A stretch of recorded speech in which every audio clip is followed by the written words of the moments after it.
যদি কোনো বেঈমান কোরআনের বিরুদ্ধে ষড়যন্ত্র করে আর কোরআনের বিরুদ্ধে ষড়যন্ত্র করতে করতে করতে করতে যদি কোরআনের আলোকে জমিন থেকে নিভায়া দিতে চায়, কোশ্চিন কালেও ইসলামের আলো কোরআনের আলো নিভাইতে পারবে না। আল্লাহ পাক রব্বুল আলামিন বলেন, ইউরিদুনা লিয়ুতফিউ নূরাল্লাহি বিআফওয়াহিহিম ওয়াল্লাহু মুতিম্মু নূরিহি ওয়ালাউ কারিহাল কাফিরুন।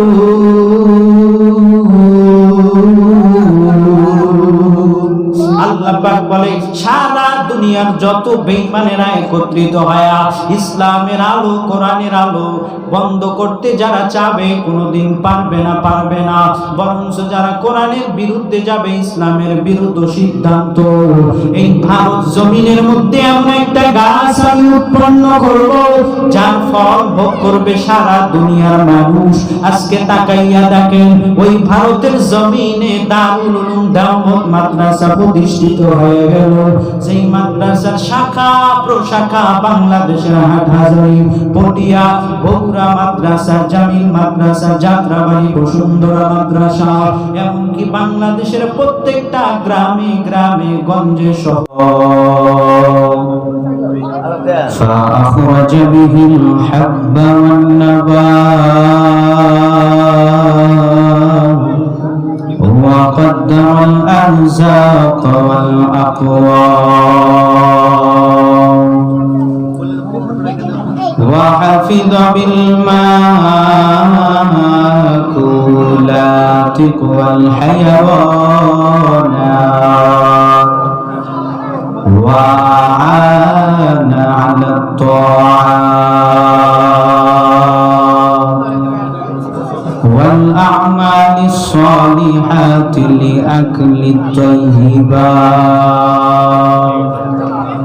ونشهد أن لا إله إلا الله وحده لا شريك له لا ضد له ولا مد له ولا مثل له ونشهد أن محمدا عبده ورسوله أما بعد فأعوذ بالله من الشيطان الرجيم بسم الله الرحمن الرحيم منها خلقناكم وفيها نعيدكم ومنها نخرجكم تارة أخرى وقال النبي صلى الله عليه وسلم القبر روزة من رياض الجنة أو حفرة من حفر النار صدق الله العظيم সকলে প্রাণ খুলে মহব্বতে দরুদ ইব্রাহিম পড়ি আল্লাহুম্মা সাল্লি আলা মুহাম্মাদিন ওয়া আলা আলি মুহাম্মাদ কামা সাল্লাইতা আলা ইব্রাহিম ওয়া আলা আলি ইব্রাহিম ইন্নাকা হামিদুম মাজিদ اللهم بارك على محمد وعلى آل محمد كما باركت على إبراهيم وعلى آل إبراهيم إنك حميد مجيد उल्फत में बराबर के वफा हो के जफा हो उल्फत में बराबर के वफा हो के जफा हो हर चीज में लज्जत है अगर दिल में मजा हो हर चीज में लज्जत है अगर दिल में मजा हो दुनिया में हो दुनिया का तलब गर नहीं हो बाजार से गुजर हो खरीदार नहीं हो बाजार से गुजर हो खरीदार नहीं हो ऐ बंदाए खुदा चाहूंगा उनकी मुलाकात जल्दी से आ बैठे सुन हजरत की नसीहत जल्दी से आ बैठे सुन हजरत की नसीहत हमद बेहद मर खुदाए पाके रहो आके इमादत मस्ते खाके रहो आके दर आदम दुमी रूह रहो लाते आज तूफान जाते रूह रहो अल्हम्दुलिल्लाह সমস্ত প্রশংসা সেই মহান আল্লাহ পাক রব্বুল আলামিনের জন্য যে মহান আল্লাহ পাক রব্বুল আলামিন আমাদেরকে অত্যন্ত ভালোবেসে দয়া করে মায়া করে বৃহত্তম সিরাজগঞ্জ জেলার তারাস থানার অন্তর্গত কাঞ্চনেশ্বর কবরস্থান সংলগ্ন মাদ্রাসার মাহফিলে আল্লাহ পাক রব্বুল আলামিন আমাদেরকে নিয়ে আসলেন। এজন্য রব্বে কারিমের দেওয়া জবান দিয়ে রব্বে কারিমের দরবারে সকলেই দিল থেকে প্রাণ খুলে মহব্বতে শুকরিয়া আদায় করি আলহামদুলিল্লাহ। অথবা লক্ষ কোটি দরুদ ও সালাম যাদের যেই নবীর ওসিলাতে আল্লাহ পাক রব্বুল আলামিন আমাকে আপনাকে দুনিয়ার জমিনের ভিতরে নিয়ে আসেন, আল্লাহ পাকের সেই মহা গ্রন্থ পবিত্র কোরআন যেই নবীর উপরে নাজিল করেছেন সাইয়্যিদুল আম্বিয়া হাবিবে কিবরিয়া রহমতে আলম হযরত মুহাম্মদুর রাসূলুল্লাহ সাল্লাল্লাহু আলাইহি ওয়াসাল্লামের উপর। মুহতারাম হাজিরিন, সর্বপ্রথম তাদেরই গুণগান গাইতেছি যাদের অক্লান্ত পরিশ্রমের মাধ্যমে আজকের এই সুন্দর আয়োজন হয়েছে। মাইক, লাইট, প্যান্ডেল, অর্থ দিয়ে, টাকা দিয়ে, শ্রম দিয়ে, ভালোবাসা দিয়ে, বিবেক দিয়ে, বুদ্ধি দিয়ে যারা এই মাহফিলের জন্য সহযোগিতার হাত অগ্রসর করলে আল্লাহ পাক রব্বুল আলামিন এই বরকতে এদেরকে আল্লাহ পাক দুনিয়াতে শান্তি ও পরকালে চির মুক্তির ব্যবস্থা দান করুন, আমিন। সম্মানিত এলাকাবাসী, আপনাদের এলাকার জন্য অত্যন্ত বড় নিয়ামত যেখানে কোরআন ও সুন্নাত বয়ান করা হবে। এজন্য আপনারা এই মাহফিলটা প্রতিদিন পাবেন না। আজকে এই মাহফিলটা হচ্ছে, এ কারণে এই মাহফিলকে গনিমত মনে করে আল্লাহ পাককে খুশি করার লক্ষ্যে, শয়তানকে বেজার করার লক্ষ্যে আপনারা অতি দ্রুত মাদ্রাসার মাহফিলে এসে উপস্থিত হন। আল্লাহ পাক আমাদের সবাইকে তৌফিক দান করুন। মুহতারাম হাজিরিন, আপনাদের সামনে কিছু কথা বলার নিয়তেই আমি পবিত্র মহাগ্রন্থ আল কোরআন থেকে আয়াতে কারিমা তেলাওয়াত করেছি। বিশ্ব নবী, শেষ নবী, মায়ার নবীর শ্রেষ্ঠ নবী অসংখ্য অগণিত হাদিসের বাণী থেকে একটা হাদিস আমি আপনাদের সামনে উপস্থাপন করেছি। কোরআনের আয়াত এবং হাদিসের আলোকেই সামান্য কিছু কথা হবে। আল্লাহ পাক যদি আমাকে বলবার এবং আপনাদেরকে শ্রবণ করার তৌফিক দান করেন তবেই সম্ভব। আল্লাহ পাক রব্বুল আলামিন এই দুনিয়ার জমিনের ভিতরে আসমানি কিতাব দিয়েছেন হলো 104 খানা। আল্লাহ পাক রব্বুল আলামিন যেই সমস্ত কিতাব আসমান থেকে হযরত জিবরাইল আমিনের মাধ্যমে দুনিয়াতে নাজিল হয়েছে, এই সমস্ত কিতাবগুলোকে আসমানি কিতাব বলা হয়। আর এই আসমানি কিতাব হলো 104 খানা। আল্লাহ পাক রব্বুল আলামিন দুনিয়ার জমিনে নবী রাসূল পাঠাইছেন হলো লক্ষাধিকেরও উপরে। আর আল্লাহ পাক কিতাব দিয়েছেন মাত্র, শুধুমাত্র, কেবলমাত্র 104 খানা। আবার এই 104 খানা কিতাবকেও আল্লাহ পাক 104 জন নবীর উপরেও নাজিল করেন নাই, বরং মাত্র কয়েকজন নবীর উপরে আল্লাহ পাক তার এই আসমানি কিতাব নাজিল করেছেন। যেমন তাওরাত নাজিল করেছেন পয়গম্বর মুসা আলাইহিস সালামের উপরে, ইনজিল কিতাব নাজিল করেছেন পয়গম্বর ঈসা আলাইহিস সালামের উপরে। এরপরে আল্লাহ পাক রব্বুল আলামিন কোরআন নাজিল করেছেন সাইয়্যিদুল আম্বিয়া হাবিবে কিবরিয়া রহমতে আলম হযরত মুহাম্মদুর রাসূলুল্লাহ সাল্লাল্লাহু আলাইহি ওয়াসাল্লামের উপর। এরপরে আল্লাহ পাক তার সহিফা কিতাবকে মাত্র কয়েকজন নবীর উপরে নাজিল করেছেন। তাহলে এই দুনিয়ার জমিনের ভিতরে আসমানি কিতাব 104 খানা, এর মধ্যে 100 খানা কিতাব হলো সহিফা, কয়েকজন নবীর উপরে আমার আল্লাহ নাজিল করলেন। বাকি 4 খানা কিতাব, 1 নম্বরে তাওরাত, 2 নম্বরে জবুর, 3 নম্বরে ইনজিল, 4 নম্বরে মহাগ্রন্থ আল কোরআন। তাওরাত নাজিল করলেন পয়গম্বর মুসা আলাইহিস সালামের উপরে। এরপরে জবুর কিতাব নাজিল করলেন পয়গম্বর দাউদ আলাইহিস সালামের উপরে। ইনজিল কিতাব নাজিল করলেন পয়গম্বর ঈসা আলাইহিস সালামের উপরে। কোরআন নাজিল করলেন রহমতে আলম বিশ্ব নবী মায়ার নবী রাহমাতুল লিল আলামিনের উপরে। হে যুবক, ও পর্দার অন্তরালের আম্মা জানেরা, এ চুল পাকা দাড়ি পাকা মুরব্বি মাদ্রাসার তলাবা, স্কুল কলেজ ভার্সিটি স্টুডেন্ট বন্ধুগণ, মহাব্বতের নজরে বয়ানটা শুনে যাবেন। আল্লাহ পাক রব্বুল আলামিনের আসমানি কিতাব 104 খানা, আল্লাহ পাক এই 104 খানা কিতাবকে জমিনের ভিতরে নাজিল করলেন।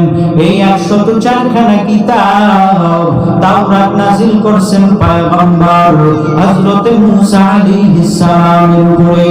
ইনজিল কিতাব নাজিল করেছেন পয়গম্বর ঈসা আলাইহিস সালামের উপরে। জবুর কিতাব নাজিল করেছেন হযরত দাউদ নবীর উপরে।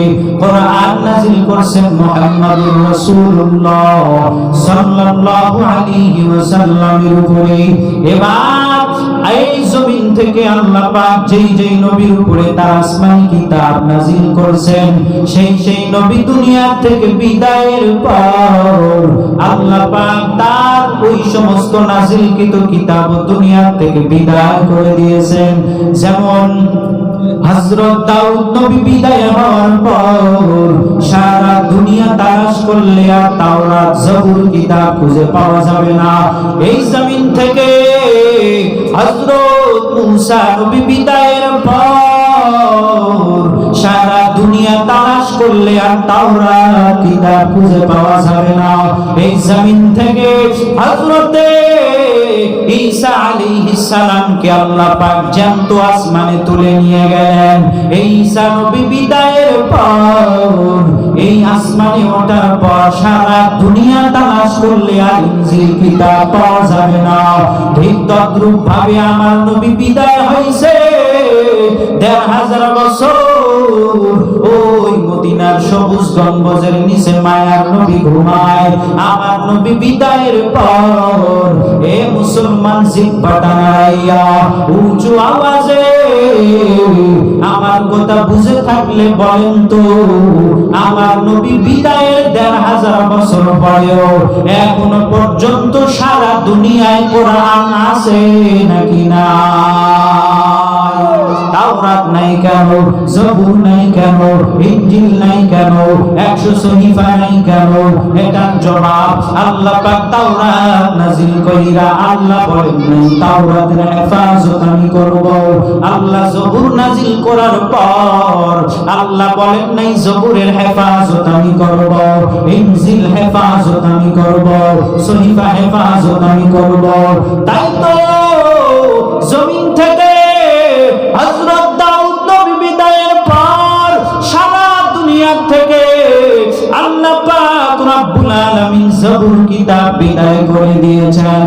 তাই তো সারা দুনিয়া থেকে হযরত মুসা নবী বিদায়ের পর আল্লাহ তাওরাত কিতাব বিদায় করে দিয়েছেন। ঈসা নবীকে আসমানে তোলার পর আল্লাহ পাক রব্বুল আলামিন ইনজিল কিতাব বিদায় করে দিলেন। কিন্তু মুসলমান, আমার নবী বিদায়ের পর ১,৫০০ বছর ওই মদিনার সবুজ গম্বুজের নিচে মায়ার নবী ঘুমান্ত। আমার নবী বিদায়ের পর এখনো কেন সারা দুনিয়ার মধ্যে কোরআন আছে, তাওরাত নাই কেন, জবুর নাই কেন, ইনজিল নাই কেন, ১০০ সহিফা নাই কেন, কোরআন কেন আছে? এটার জবাব আল্লাহ পাক তাওরাত নাযিল কইরা আল্লাহ বলেন নাই তাওরাতের হেফাজত আমি করব। আল্লাহ জবুর নাযিলের পর আল্লাহ বলেন নাই জবুরের হেফাজত আমি করব, ইনজিল আমি হেফাজত করব, সহিফা আমি হেফাজত করব। তাই তো জমিনের মধ্যে তাওরাত নাই, তাই তো জমিনের মধ্যে ইনজিল নাই, তাই তো জমিনের মধ্যে সহিফা নাই। কিন্তু আল্লাহ পাক কোরআন নাযিলের পর সারা দুনিয়ার মানুষদেরকে আল্লাহ পাক জানায়া দেয়, ইন্না নাহনু নাযালনা যিকরা ওয়া ইন্না লাহু লাহাফিজুন।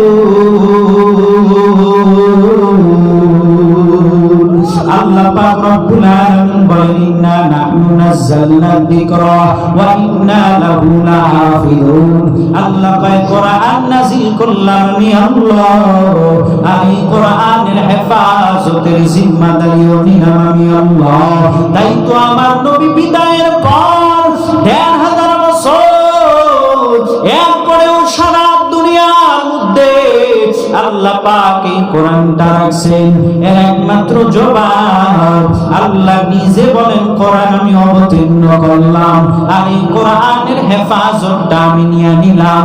এ কারণে জমিনের ভিতরে যত কোরআন বিদ্বেষীরা, যত ইসলাম বিদ্বেষীরা, যত এই জমিনের ভিতরে দেওয়ানবাগী, মাইজ ভান্ডারী, কাদিয়ানী দেওয়ানবাগীরা কোরআনের আলোকে জমিনের থেকে থাবা দিয়া বন্ধ করতে চাবে, মাদ্রাসা বন্ধ করার ষড়যন্ত্র করতে চাবে, এই জমিন থেকে কোশ্চিন কালেও কোন বেঈমান কোরআনের আলো বন্ধ করতে পারবে না। বরং ইতিহাস সাক্ষী, যারা কোরআনের বিরুদ্ধে গিয়েছে, কোরআনকে নিবানোর জন্য যারা দিমাগ খাটাইলো, ইতিহাস পড়ো, তাদের দিমাগটাই আল্লাহ পাক নষ্ট করে দিয়েছেন। কোরআনকে নিবানোর জন্য যারা হাত বাড়াইছে, ইতিহাস সাক্ষী তাদের হাত নাই হয়ে গেছে। কোরআনকে নিবানোর জন্য যারা বিভিন্ন ধরনের ষড়যন্ত্র করেছে, এই জমিন থেকে তারা সাকসেস হতে পারে নাই, আল্লাহর কথাই সাকসেস হয়েছে। যেমন এই জমিনের ভিতরে ফেরাউন বলল মুসা নবীকে জমিনের ভিতরে আসতে দিব না, মুসা নবীর বান্দারে আসতে দিব না। আল্লাহ কয়ে, ফেরাউন মুসা নবীকে তুই আসতে দিবি না, কিন্তু আমি বললাম মুসা নবী তো জমিনে যাবে, শুধু যাবে না, তোর ঘরেই লালিত পালিত হবে। দেখা গেল ফেরাউন যেটা বলল সেটা সাকসেস নয়, আমার আল্লাহর কথাটাই সাকসেস হলো। নমরুদ বলল এই জমিনের ভিতরে ইব্রাহিমকে কালেমার দাওয়াত দিতে দিব না। আল্লাহ কয়ে, নমরুদ বেশি লাপাইস না, এই জমিনের মধ্যে ইব্রাহিম নবী তো যাবে, তোর ঘরের পাশে লালিত পালিত হবে, কিছুই করার থাকবে না। এই কারণে আল্লাহ কয়ে, কোরআন নাযিল করলাম আমি আল্লাহ, এই কোরআনের হেফাজত আমি আল্লাহ নিজেই করব। এই কারণে কোন বেঈমান কোরআনের বিরুদ্ধে যায় পার পাবে না। বরঞ্চ কোরআনের বিরুদ্ধে যারা গেল, এ যুবক, এ তরুণ বাবা, এ কিশোর বাবা, এ মাদ্রাসার তলাবা, এ স্কুল কলেজ ভার্সিটি স্টুডেন্টরা, এ আমার পর্দার অন্তরালের আম্মা জানেরা, একটু ভালো কই মুরব্বীরা বয়ানটা বুঝেন রে বাবা। যারা কোরআনের বিরুদ্ধে গেল, যারা কোরআনের আলোকে জমিন থেকে মিটে দিতে চাইলো, তারাই জমিন থেকে মিটে গেছে। কোরআনের বিরুদ্ধে যারা হাত বাড়াইছে তাদের হাত নাই হয়ে গেছে। কোরআনের বিরুদ্ধে যারা দিমাগ খাটাইছে তাদের দিমাগ নষ্ট হয়ে গেছে। আর যদি কোন বেঈমান কোরআনের বিরুদ্ধে ষড়যন্ত্র করে, আর কোরআনের বিরুদ্ধে ষড়যন্ত্র করতে করতে করতে করতে যদি কোরআনের আলোকে জমিন থেকে নিভায়া দিতে চায়, কোশ্চিন কালেও ইসলামের আলো, কোরআনের আলো নিভাইতে পারবে না। আল্লাহ পাক রব্বুল আলামিন বলেন, ইউরিদুনা লিয়ুতফিউ নূরাল্লাহি বিআফওয়াহিহিম ওয়াল্লাহু মুতিম্মু নূরিহি ওয়ালাউ কারিহাল কাফিরুন।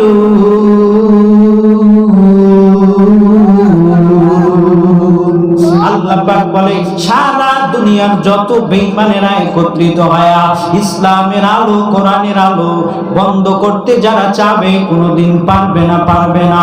বরঞ্চ যারা কোরআনের বিরুদ্ধে যাবে, ইসলামের বিরুদ্ধে যাবে, তাদের হাতটা নয় হয়ে যাবে। আর না হয় কোরআনের বিরুদ্ধে যাওয়ার কারণে আমার আল্লাহ তাকে পঙ্গু বানাইয়া প্যারালাইসিস দিয়া ঘরে ঘুম পাড়ায়া রাখবে। এরকম প্রমাণের কোনো অভাব নাই। এই কারণে আল্লাহ বলে, কোরআন নাজিল করলাম আমি আল্লাহ, এই কোরআনের হেফাজতের জিম্মাদারিটাও আমি নিয়ে নিলাম। কোন বেঈমান এই কোরআনের আলোকে নিভাইতে পারবে না। ওই দেখেন না, ভারতবর্ষে, ভারতের জমিনে ওই দারুল উলুম দেওবন্দ মাদ্রাসা প্রতিষ্ঠিত হয়ে গেল। ভারতের জমিনে ব্রিটিশ বেঈমানরা বলল কোরআনের আওয়াজ থাকবে না, এই ভারত জমিনের ভিতরে আলহামদু থাকবে না, আলিফ থাকবে না, বা থাকবে না। আল্লাহ পায় আমার সিদ্ধান্ত হলো চূড়ান্ত সিদ্ধান্ত, এই ভারত জমিনের মধ্যে এমন একটা গাছ আমি উৎপন্ন করব যার ফল ভোগ করবে সারা দুনিয়ার মানুষ। আজকে তাকাইয়া দেখেন, ওই ভারতের জমিনে দারুল উলুম দেওবন্দ মাদ্রাসা প্রতিষ্ঠিত হয়ে গেল। সেই মাদ্রাসার শাখা প্রশাখা বাংলাদেশের হাটহাজারী, পটিয়া, বগুড়া মাদ্রাসা, জামিল মাদ্রাসা, যাত্রাবাড়ি, বসুন্ধরা মাদ্রাসা, এমনকি বাংলাদেশের প্রত্যেকটা গ্রামে গ্রামে, গঞ্জে, শহরে, বন্দরে এই কোরআনের মাদ্রাসা প্রতিষ্ঠিত হয়েছে। বেঈমানেরা ষড়যন্ত্র করার পরেও ব্রিটিশ বেঈমানেরা সাকসেস হয় না। কাসেম নানুতুবি ঘুমায় গেলেন, ঘুমের মধ্যে স্বপ্নে দেখতেছেন মদিনাওয়ালা নবী হাজির হয়ে গেল। কাসেম নানুতুবিকে ডাক দিয়া কয়, কাসেম, এই ভারত জমিনের মধ্যে একটা মাদ্রাসা বানাও। আল্লাহর নবী কাসেম নানুতুবির হাতটা ধরাইয়া ওই দারুল উলুম দেওবন্দ মাদ্রাসার এরিয়াটা একটা লাকড়ি দিয়া রেখা টেনে কাসেমকে দেখায় গেলেন, আর বললেন, এই রেখার উপরে তুমি মাদ্রাসা উঠাও। কাসেম নানুতুবি বলে, স্বপ্নে যখন নবীর সাথে এরকম আমার হয়ে গেল, ফজরের নামাজের পর আমি যখন মাদ্রাসার দিকে চলে গেলাম, যাওয়ার পরে তাকাইয়া দেখি পয়গম্বরের স্বপ্নের সেই রেখাটা এখনো জমিনের ভিতরে স্পষ্ট দেখা যায়। এই ভারতের জমিনের মধ্যে মাদ্রাসা হয়ে গেল, আর এই কোরআনের মাদ্রাসা সারা বাংলাদেশে। আর এই ভারত দারুল উলুম দেওবন্দ মাদ্রাসা এমন একটা ইলমের গাছ, এমন কোন রাষ্ট্র নাই যেই গাছের মধ্যে, যেই রাষ্ট্রের মধ্যে এই গাছের ফল না। সংক্ষেপ কথা হলো, আল্লাহ কয়, ইন্না নাহনু নাযালনা যিকরা ওয়া ইন্না লাহু লাহাফিজুন। আল্লাহ কয়, কোরআন নাযিল করলাম আমি আল্লাহ, আর এই কোরআনের হেফাজতের জিম্মাদারিও নিলাম আমি আল্লাহ। যেই জিনিস হেফাজতের জিম্মাদারি আল্লাহ নিছে, এই জিনিসকে মিটায়া দেওয়ার জন্য বেঈমানেরা যত ষড়যন্ত্র করুক না কেন, কোন মানুষ দানব কখনো এই কোরআনের আলোকে বন্ধ করতে পারবে না। এই কোরআন থেকে আমি আপনাদের সামনে কথা বলার জন্য একখানা আয়াতে কারিমা তেলাওয়াত করেছি। এই আয়াতটা আপনার অনেক সুপরিচিত আয়াত। কারণ এই আয়াত পড়ে পড়ে আপনি আপনার মায়ের কবরে মাটি দিয়েছেন। এই আয়াত পড়ে পড়ে আপনি আপনার সমাজের আত্মীয় স্বজনের কবরে মাটি দিয়েছেন। এই আয়াত পড়ে পড়ে অনেকে অনেকের সন্তানের কবরেও মাটি দিয়েছে। এই আয়াতটাই আমি আপনাদের সামনে আলোচনা করার জন্য তুলে ধরেছি। আয়াতের মধ্যে আল্লাহ পাক সর্বপ্রথম ভূমিকা জানেন। আয়াতের মধ্যে আল্লাহ পাক টোটাল মানব জাতিকে তিনটা দামি নসিহত করেছেন। নাম্বার 1, মিনহা খলাকনাকুম। নাম্বার 2, ওয়া ফিহা নুঈদুকুম।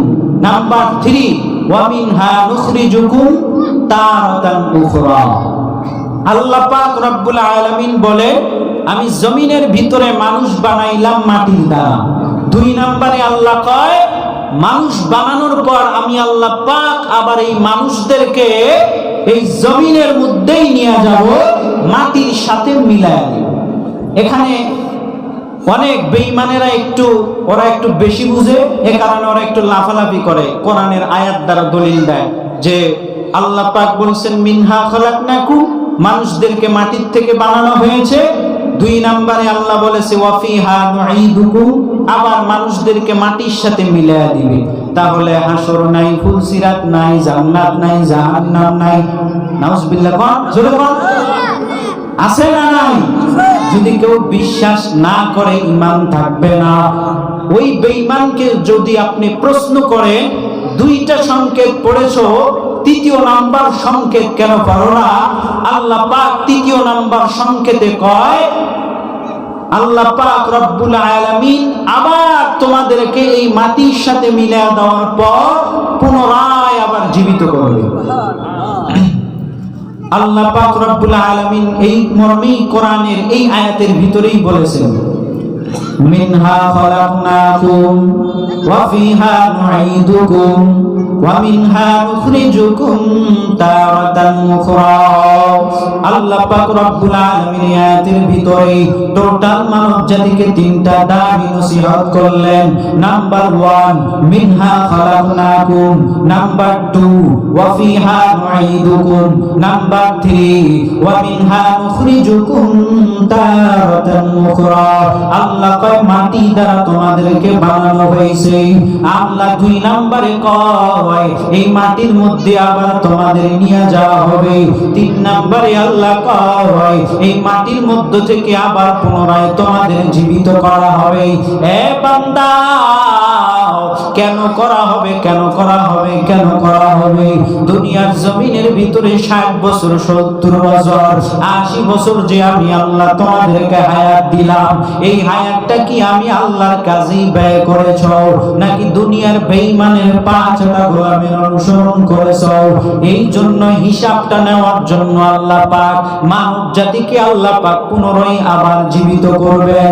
আল্লাহ পাক রব্বুল আলামিন বলেন মিনহা খলাকনাকুম, এই জমিনের ভিতরে যত মানুষ আছে সব মানুষগুলাকে আল্লাহ পাক মাটির থেকে বানালেন। আমরা দুনিয়ার মধ্যে 2টা জাতি আল্লাহ বানাইছে তার ইবাদতের জন্য। একটা বানাইছে হলো মাটির দ্বারা, নাম রাখছে ইনসান।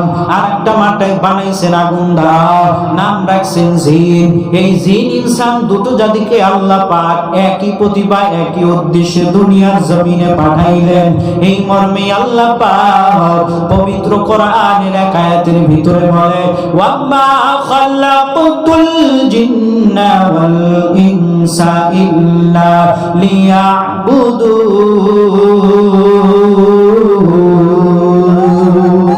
আল্লাহ পাক রব্বুল আলামিন বলেন মিনহা খলাকনাকুম, মানুষদেরকে মাটির থেকে বানালাম। আপনারা জানা থাকলে বলেন, হে কাঞ্চনেশ্বরের মুসলমান, হে তানাশের মুসলমান, জানা থাকলে বলেন তো দেখি সর্বপ্রথম মাটি দ্বারা আল্লাহ পাক কাকে বানাইছে? হযরত আদম আলাইহিস সালাম, যিনি সর্বপ্রথম মানব, সর্বপ্রথম পয়গম্বর। আল্লাহ পাক আদম নবীরে মাটির থেকে বানাবেন। আল্লাহ পাক রব্বুল আলামিন এই জমিনের ভিতরে মানব জাতিকে বানানোর আগে আরেকটা জাতি বানাইছে, যেই জাতিটার নাম কোরআনে আছে হলো জিন। আল্লাহ কয় ওয়া মা খালাকতুল জিন্না ওয়াল ইনসা ইল্লা লিয়াবুদুন। সর্বপ্রথম আয়াতের মধ্যে ফলো করেন ওয়া মা খালাকতুল জিন, আয়াতের মধ্যে সর্বপ্রথম জিনের কথা, সর্বপ্রথম মানুষের কথা নাই, সর্বপ্রথম জিনের কথা। তার মানে আল্লাহ পাক এই জমিনের মধ্যে মানব জাতিকে বানানোর আগে আরেকটা জাতি বানাইছে, সেই জাতিটার নাম হলো জিন। এই জিন জাতি দুনিয়ার মধ্যে চলে আসলো, আল্লাহ পাক তাদের ইবাদতের জন্য বানালেন। কিন্তু দুনিয়াতে জিন জাতি আসার পর অপকর্ম আর পাপের মধ্যে লিপ্ত হয়ে গেল। তারা আল্লাহর বিরুদ্ধে বলা শুরু করলো। এই জমিনের মধ্যে তারা গুনার আবির্ভাব, গুনাহ করতে করতে তাদের নফসটাকে নাপাক বানায় হারাইলো। আল্লাহ এবার তাদের উপরে গোসা হয়ে গেল। আল্লাহ ডাক দিয়া কয়, এ ফেরেশতা তাড়াতাড়ি জমিনে যাও, জিন জাতিকে যেখানে দেখবা সেখানেই হত্যাও, যেখানেই দেখবা সেখানেই হত্যাও। আল্লাহর অর্ডারে ফেরেশতারা জমিনের মধ্যে চলে আসলো, জিন জাতিদেরকে মারা আরম্ভ করলো। যেখানেই জিন জাতিদেরকে দেখে সেখানেই আল্লাহর রহমতের ফেরেশতারা জিন জাতিদেরকে মারা আরম্ভ করে। এই জিনেরা যখন দেখলো ফেরেশতারা তাদের উপরে আঘাত আনতেছে, এই জিনেরা তাদের জানটা বাঁচানোর জন্য কিছু জিন যা লুকাইলো পাহাড়ের পাদদেশে। এই জিনদের মধ্য থেকে একটা জিন ছিল, যেই জিনটার নাম ছিল আযাজিল। এই আযাজিল নামের ছোট্ট জিনটাও গিয়া পাহাড়ের পাদদেশে লুকাইলো। এই জন্য আপনারা মনে রাখবেন, আযাজিলরে আপাতত এইখানে রাখলাম, কারণ আমার আলোচনার থেকে যদি আযাজিলরে বাদ দিয়া দেই তাহলে আলোচনা আপনাদের বুঝে আসবে না। এই কারণে আযাজিল যে পাহাড়ের পাদদেশে লুকাইলো, এই জায়গায় আযাজিলরে রাখলাম। এবার আসেন, আল্লাহ বলে মিনহা খালাকনাকুম, আল্লাহ পাক জমিনের ভিতরে মানুষ বানাইবে। আল্লাহ পাক হযরত জিবরাইল আলাইহিস সালামকে বললেন, এ জিবরাইল তাড়াতাড়ি জমিনে যাও, মাটি নিয়ে আসো, মাটি নিয়ে আসো। আমি মানুষ ইনসান বানাইব আমার ইবাদতের জন্য। এবার হযরত জিবরাইল আলাইহিস সালাম জমিনে আসলো, মাটি নিবে, কিন্তু মাটি কান্নার আওয়াজ দেয়। মাটি ডাক দিয়া কয়, এ জিবরাইল ভাই, আপনি আমারে নিয়েন না, কারণ এই মাটি দিয়ে আল্লাহ পাক মানুষ বানাইবে। আর এই মানুষটা যদি গুনাহ করে জাহান্নামের আগুনে দাউ দাউ দাউ দাউ করে জ্বলা লাগবে। এ কারণে মাটি কান্নার আওয়াজ দেয়। মাটির কান্না দেখে জিবরাইল মায়ায় পড়ে গেল, মাটি নাই না। আল্লাহ কয়, ইসরাফিল তাড়াতাড়ি জমিনে যাও। জিবরাইলকে মাটি আনতে পাঠাইলাম, সে মাটির কান্না দেখে মায়ায় পড়ে গেছে। মাটি আনে না, তুই যা মাটি নিয়ে আয়। হযরত ইসরাফিল জমিনে আসলো, একই হালাত হয়ে গেল, মাটি কান্না করে। মাটির কান্না দেখে ইসরাফিল মায়ায় পড়ে গেল। এবার আল্লাহ পাক রব্বুল আলামিন হযরত মিকাইল আলাইহিস সালামকে বললেন, মিকাইল জমিনে যাও। দুইজনকে পাঠাইলাম তারা মাটি আনার জন্য, কিন্তু মাটির কান্না দেখে তারাও কান্না করে, মাটি তো নিয়ে আসে না। মিকাইল যা জমিনে যা, মাটি নিয়ে আয়। মিকাইল চলে আসলো জমিনে, মাটির কান্না দেখে মিকাইলও মায়ায় পড়ে গেল। এবার আজরাইলকে আল্লাহ পাক বলেন, আজরাইল কই, তাড়াতাড়ি জমিনে যাও। তিনজনকে পাঠাইলাম মাটি আনার জন্য, তারা মাটির কান্না দেখে তারাও মায়ায় পড়ে গেছে। যা তুই মাটিটা নিয়ে আয়। আজরাইল আসলেন, মাটি নিয়ে গেলেন। মাটি বলে নিয়েন না। আজরাইল কয়, আগে আল্লাহর হুকুম বাস্তবায়ন করতে হবে। তোমার কান্নার দিকে তাকাইলে আল্লাহর হুকুম ছাড়া যাবে না। মাটি নিয়ে গেলেন। আল্লাহ পাক রব্বুল আলামিন আদম নবীকে বানাবেন, ফেরেশতাদেরকে বললেন আদমের হাত বানাও, আদমের পা বানাও, আদমের পুরা বডিটা বানাও, কিন্তু খবরদার আদমের চেহারাটা, এই মুখটা তোমরা বানাইবা না।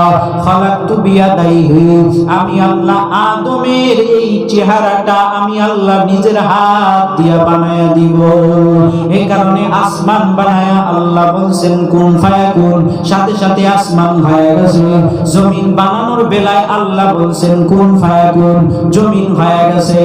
এরপরে সূর্য বানানো, এরপরে চন্দ্র বানানো, যত মাখলুকাত আছে সব মাখলুকাত বানানোর বেলায় আল্লাহ বলেছে কুন ফায়াক, সাথে সাথে হয়ে গেছে ফায়াকুন। আল্লাহ সব মাখলুকাতকে কুন ফায়াকুন বইলা বানাইলেন, কিন্তু আল্লাহ কয় ইনসান, এই ইনসানকে বানাইলাম খলাকতু বিয়াদাইহি, আমি আল্লাহ নিজের হাত দিয়ে আমার বান্দা বান্দিকে বানাইলাম। আদম নবীকে এবার আল্লাহ পাক বানায়া জান্নাতের ভিতরে রাখলেন। আদম নবী জান্নাতের মধ্যে থাকো। এইবার আল্লাহ পাক রব্বুল আলামিন আদম নবীকে জান্নাতে ঢুকানোর পর আল্লাহ সকল ফেরেশতাদেরকে ওয়াদার করলে বললেন ওয়াইদ কুলনা লিল মালাইকাতি ইসজুদু লিআদাম ফাসাজাদু ইল্লা ইবলিস আবা ওয়াস্তাকবারা ওয়া কানা মিনাল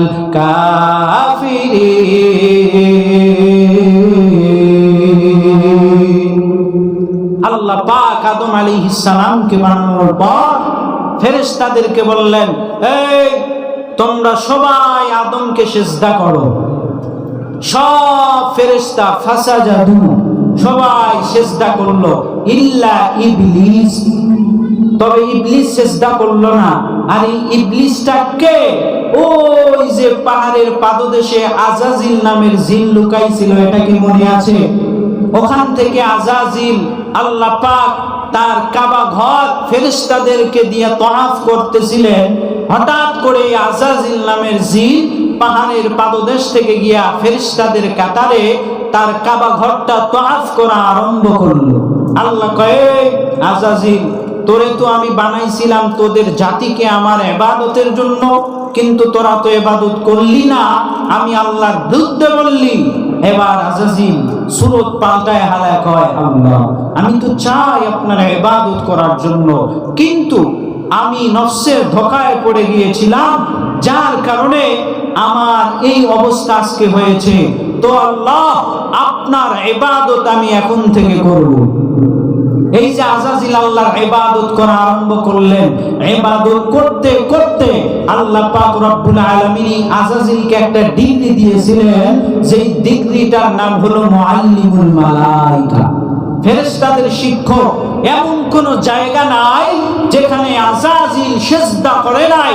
আল্লাহর সন্তুষ্টি অর্জনের জন্য আজাজিল সব কিছু করলো, কিন্তু আদম নবীকে বানানোর পর সবাই সিজদা করে, কিন্তু এই যে জিন আজাজিল, এই আজাজিল আর সিজদা করে না।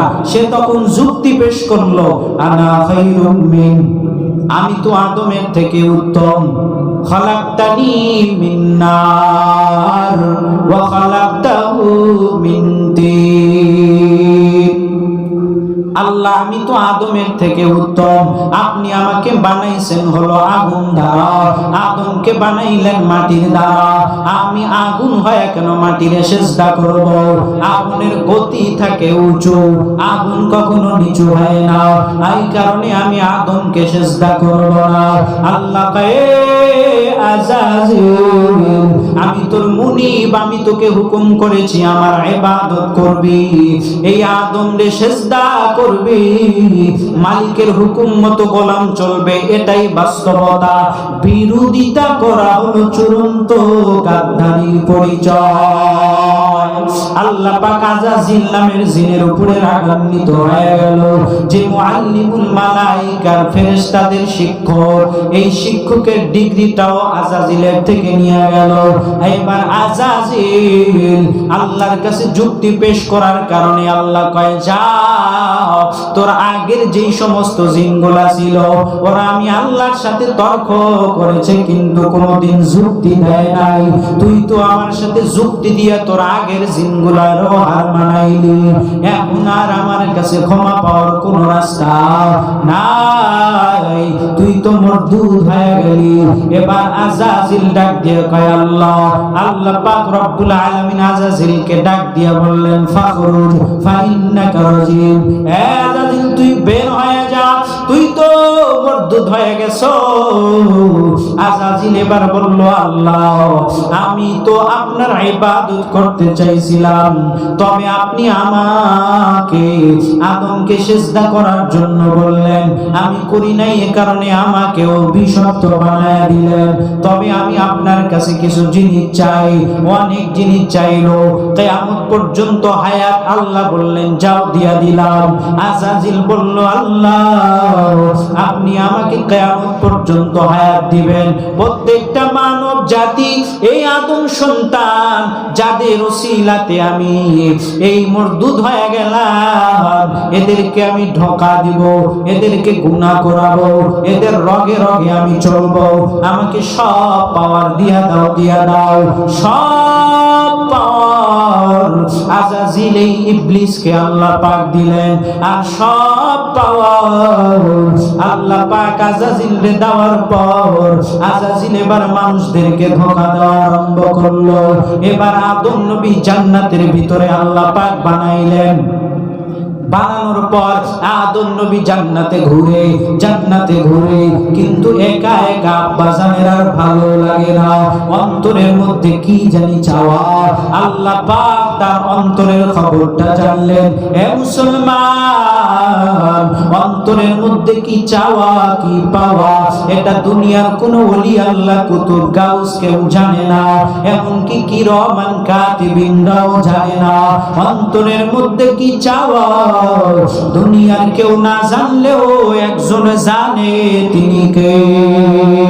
ওয়া আসিরু কাওলাকুম আবিজহারু বি ইন্নাহু আলিমুম বিদাতিস সুদূর। আল্লাহ পাক অন্তর্যামী খোদা, আদম নবীর অন্তরের খবর আল্লাহ পাক জানলেন যে আদমের অন্তরের মধ্যে একটা চাওয়া। আল্লাহ পাক আদম নবীর অন্তরের চাওয়াকে পূরণের জন্য আদম নবীকে একটা জান্নাতের ভিতরে ঘুম দিয়ে দিলেন। এই ঘুমের পর আল্লাহ পাক ফেরেশতাদেরকে বললেন আদম নবীর বাম পাজর থেকে বাঁকা হাড় নিয়ে আসো, হাওয়ারে বানাও। হাওয়ারে বানাইলো। আদম নবীর বিছানার পাশে একটা সুন্দরী যুবতী কুমারী মেয়েকে আল্লাহ পাক রব্বুল আলামিন আদম নবীর জন্য বানায়া রাখলেন। আদম নবীর ঘুম ভাঙ্গা দেখে তার বিছানার মধ্যে সুন্দরী যুবতী কুমারী একজন মেয়ে। আদম নবী ওইদিকে হাতটা বানাইতে চাইলেন। আল্লাহ কয় সাবধান, বানাইছি তোর জন্য, তবে এখনো হালাল করি নাই, হালাল করি নাই। তাইলে কি করতে হবে বলে আগে বিবাহ করো, বিবাহ কইরা হালাল কইরা নাও। এই বিবাহর আগে যতবার তাকাই পাও ততবার গুনাহ হবে, গুনাহ। আর বিয়ার পর যতবার তাকাই পাও গুনাহ হবে না, বরং সওয়াব হবে। আদম নবীকে আল্লাহ পাক বললেন হে আদম বানাইছি তোর জন্য, তবে ওয়েট করো, কিছু কাজ বাকি আছে, এগুলো সাকসেস হোক তারপরে যাইবা। আদম নবী কয় আল্লাহ বানাইছেন যেহেতু আমার জন্য, আর দেরি করা চলবে না, তাড়াতাড়ি আমার জন্য একে তাড়াতাড়ি করে দাও। এবার আল্লাহ পাক রব্বুল আলামিন বললেন তাহলে বিবাহ হবে। আল্লাহ পাক নিজে কাজী, ফেরেশতারা সাক্ষী। আল্লাহ পাক আদম আর হাওয়ার বিবাহ জান্নাতের ভিতরে তাদেরকে বিবাহ বন্ধনে আবদ্ধ করায় দিলেন। আদম নবী বিবাহ হওয়ার পর এবার আম্মাজান হাওয়া আলাইহিস সালামের দিকে আগানো আরম্ভ করলো। আল্লাহ কয় আদম এখনো না বিবাহ করেছো তবে এখনো মোহর আদায় করো নাই, আগে মোহর আদায় কর, তারপরে এটা তোর জন্য পরিপূর্ণ হালাল হয়ে যাবে। আল্লাহ কয়, এবার আদম নবী আল্লাহকে ডাক দিয়ে কয়, আল্লাহ বানাইলেন আমার জন্য, বিবাহ করায়া দিলেন, এখন আবার বললেন মোহর দাও। জান্নাতের ভিতরে আমি আসি, মোহর আদায় কেমনে করব? এখানে কি দিয়া মোহর আদায় করব? আল্লাহ পাক রব্বুল আলামিন বলেন, আদম আমার শেষ নবী মুহাম্মদ সাল্লাল্লাহু আলাইহি ওয়াসাল্লামের উপরে 10 বার দরুদ পড়, মোহর আদায় হয়ে যাবে। এবার আম্মা জান আর আব্বা জান জান্নাতে থাকা আরম্ভ করলেন। আল্লাহ পাক দুইজনের দিকে ফলো করে আল্লাহ পাক বললেন, ওয়াইদ কুলনা ইয়া আদম উসকুন আনতা ওয়া যাওজুকাল জান্নাতা ওয়া কুলা মিনহা রাগাদান হাইসু শিতুমা ওয়া লা তাকরাবা হাযিহি শাজারাতা ফাতাকুনা মিনাল যালিমিন। আল্লাহ পাইবা কুলনা ইয়া আদম, হে আদম তুমি এবং তোমার স্ত্রী জান্নাতের ভিতরে থাকো, বিচারণ করো, যা মনে চায় তোমরা দুইজন খাও। ওয়া কুলা মিনহা রাগাদান, জি। তো মুহতারাম হাজিরিন, আল্লাহ পাক রব্বুল আলামিন জমিনের ভিতরে, এরপরে আদম আর হাওয়া থেকে দুনিয়ার জমিনে মানব জাতি আরম্ভ হলো। এ কারণে আল্লাহ পাক রব্বুল আলামিন এই সংক্ষিপ্ত সময়ের ভিতরে যা কিছু আলোচনা করলাম, আল্লাহ পাক রব্বুল আলামিন আমাদের সবাইকে এই অনুযায়ী আমল করার